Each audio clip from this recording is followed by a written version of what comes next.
고소하고 달콤한 빵과 과자가 우리 아이들의 건강을 위협한다. 시판되는 빵과 과자 제대로 알고 똑똑하게 고르는 법과 트랜스 지방과 과다한 당분, 인공 첨가물 걱정 없이 집에서 직접 만드는 건강빵과 건강 과자의 모든 것. 올겨울 모자 패션 대유행. 하지만 모자를 잘못 쓰면 탈모가 생길 수도 있다는데 두피 건강을 위한 모자 착용법부터 20, 30대 여성 탈모의 원인과 해결책까지 지금 만나보세요.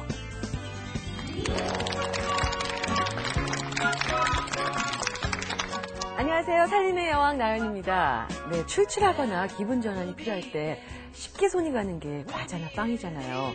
근데요, 이런 먹거리가 우리에게 건강을 위협하는 그런 먹거리로 소개가 된다고 하니까 너무 속이 상해요. 네, 미국과 덴마크에서는 이미 트랜스 지방과의 전쟁을 선포를 했죠. 또 이게 설탕이 많이 들어간 음료나 과자, 자동 판매기를 없애기도 하는데요. 이렇게 그 먹거리에 설탕 그리고 트랜스 지방 이런 것들이 많이 첨가되어 있을 때 좀 수명을 단축시키는 기피하는 이런 음식의 1호로 손꼽히는 이유가 바로 거기에서 오는 게 아닌가 하는 생각이 듭니다. 네. 예. 근데 아이들이 사달라고 조르면요, 이거 안 사줄 수도 없고 그렇다고 그냥 마음 놓고 그래 이러고 턱 사줄 수도 없잖아요. 난감해요. 이런 주부들의 고민을 말끔히 해결해 주시기 위해서 이분이 오셨습니다. 건강한 빵 과자 만들기 주부 피윤정 주부와 함께합니다. 안녕하세요. 안녕하세요. 네. 예, 안전하고 신선한 먹거리로 식품 첨가물에 대한 걱정 없이 즐겁게 빵과 과자를 만들고 있는 주부 피윤정입니다. 네, 나와주셔서 고맙습니다. 그리고 이 빵과 과자에 들어있는 여러 가지 영양성분, 건강하게 먹을 수 있는 방법을 제시해 주실 서울여대 식품영양학과의 이미숙 교수님 함께 하셨습니다. 안녕하세요. 네, 안녕하세요. 네, 집에서 빵, 과자 만드는 거 글쎄 쉽지 않더라고요. 손도 많이 가고 주위도 굉장히 어지러지고. 근데 어떻게 해서 빵과 과자를 직접 그렇게 만들게 되셨어요? 계기가 특별히 있으신지, 또 빵과 과자를 만들 때 본인께서 어떤 걸 가장 신경을 쓰시는지 궁금해요. 예, 일단 저희 둘째 아이가 이제 아토피 증상이 조금씩 나타나더라고요. 그래서 이제 시중에서 사다 먹는 과자는 왠지 식품 첨가물이 많이 들어갔을 것 같고, 또 이제 지나치게 당분과 지방이 많이 있을 것 같아갖고, 저는 이제 집에서 이제 재료를 사다가 이렇게 만들다 보면 이제 제가 이렇게 조정을 해서 지방과 설탕 함량도 이렇게 줄일 수 있고, 또 아이들이 잘 먹지 않는 재료를 이제 첨가해서 만들다 보면은 예, 훨씬 더 영양적으로 좋을 것 같아서 예, 신경을 쓰고 있어요. 네. 올 9월부터는 그 가공식품의 포장지에는요, 식품 첨가물과 재료를 의무적으로 표시를 하고 있고요. 그리고 2007년 12월부터는 음료, 그리고 이 면류, 이런 종류에도 이 당류하고 그리고 트랜스 지방의 함량을 의무적으로 표시를 하게끔 법적으로 조치를 취해져 있습니다. 그런 것만 보더라도 이게 소비자들의 건강을 좀 위협하는 요소가 아닌가 하는 생각이 좀 듭니다. 네, 건강에 독이 된다는 식품 첨가물, 당류와 트랜스 지방까지 함유된 그런 빵과 과자를 오늘 샅샅이 파헤쳐 보겠습니다. 자, 빵과 과자에 관한 건강 충전 Q&A 첫 번째 질문 함께 하시죠. 가족의 건강은 내가 지킨다. 기세 좋게 빵 만들기에 돌입한 그녀. 그런데 아무리 주물러도 감감무소시? 아, 맞다. 베이킹 파우더. 여기 있을 텐데. 아, 여기 있다.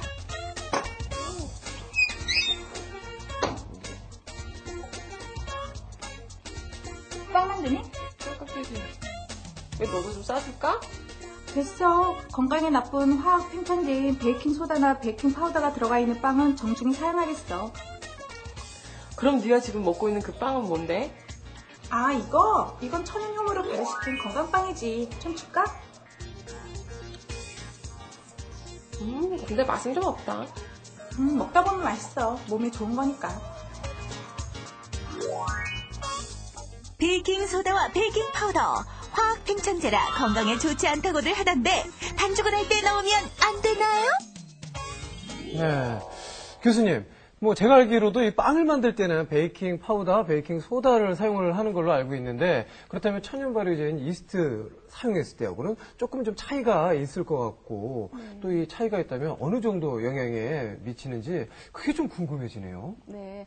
흔히 이제 뭐 화학 제품, 화학 팽창제이기 때문에 베이킹 소다나 베이킹 파우더는 몸에 안 좋고 천연인 이스트로 만든 거, 효모를 만든 것은 이제 건강에 좋을 것이다 이렇게 생각을 하시는데요. 네네.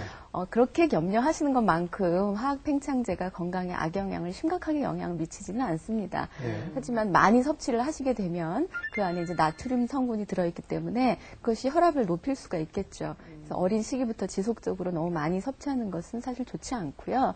또 이스트를 사용하는 경우에 이제 영양적인 장점이라고 한다면 효모 자체가 비타민 B1이나 B2가 굉장히 많이 들어 있습니다.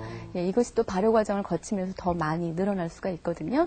그런데 이제 곡물로 만든 과자나 빵 같은 경우에는 그 탄수화물 성분을 많이 다 소화하고 흡수하기 위해서 대사 과정에서 비타민 B1과 B2가 많이 필요하게 되거든요. 네네. 그래서 그런 영양적인 그 상호 보완 관계에 있다고 볼 수 있죠. 그래서 이스트를 가지고 빵을 만들었을 때는 영양적인 가치가 더 높아지게 됩니다.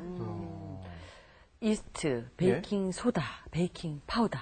이 세 가지의 차이점을 분명히 알고 싶습니다. 많이 헷갈려들 하시죠? 예. 네, 제품이 모두 다 이제 과자나 빵을 만들 때 팽창의 목적으로 사용을 하는데 공통점인 것은 이산화탄소를 낸다는 거예요. 그래서 이제 구멍이 뻥뻥뻥뻥 뚫리면서 부풀어 오르게 만들어주죠. 네. 그런데 어느 정도 부풀어지게 만드느냐 또는 부푸는 시간, 속도 이런 것에 이제 차이가 약간씩 있게 되는데요.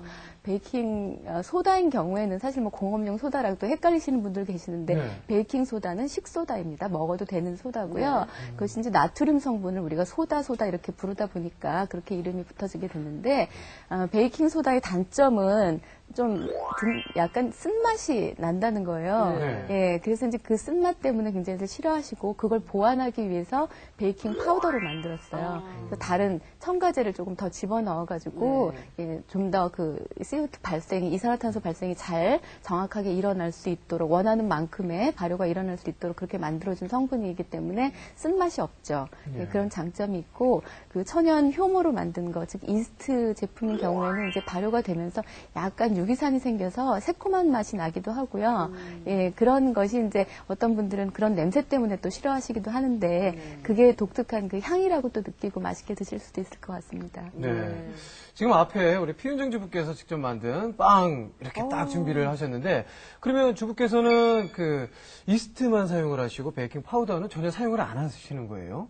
아니요, 그건 아니죠. 이제 예. 제품에 따라서 이제 틀린데요. 아까 교수님이 말씀하신 대로 일단 과자나 이제 스펀지 같은 경우는 이제 베이킹 파우더나 이제 베이킹 소다, 쿠키 같은 경우는 이런 거를 또 사용을 해요. 왜냐 그러면 이제 베이킹 파우더는 이제 비교적 이렇게 무거운 반죽을 이렇게 위로 힘차게 이렇게 부풀어 오르게 할 때 사용을 하는 거고요. 그다음 베이킹 소다는 이제 주로 이제 옆으로 퍼짐성이 있어요. 그래서 쿠키 같은 거 구울 때 이렇게 약간 퍼지면서 구워지는 거 있죠? 네. 예, 그렇게 되는데 또 이제 베이킹 소다는 약간 이제 색깔이 코코아색이 들어간 제품일 경우에 색을 좀 더 진하게 내는 역할도 하거든요. 예, 그런 제품일 경우에도 이제 베이킹 소다를 또 쓰기도 해요. 그리고 이제 뭐 이스트는 이제 발효빵을 할 경우에 이제 사용을 하는 거고요. 아, 그래요? 네. 이스트. 쉽게 구할 수 있나요? 어떻게 하면 구할 수 있어요? 예, 일단 이제 제과 재료 판매하는 곳에 가면은 이제 쉽게 구하실 수 있는데 일단 생이스트 같은 경우는 이제 주의하실 점이 유통기한이 한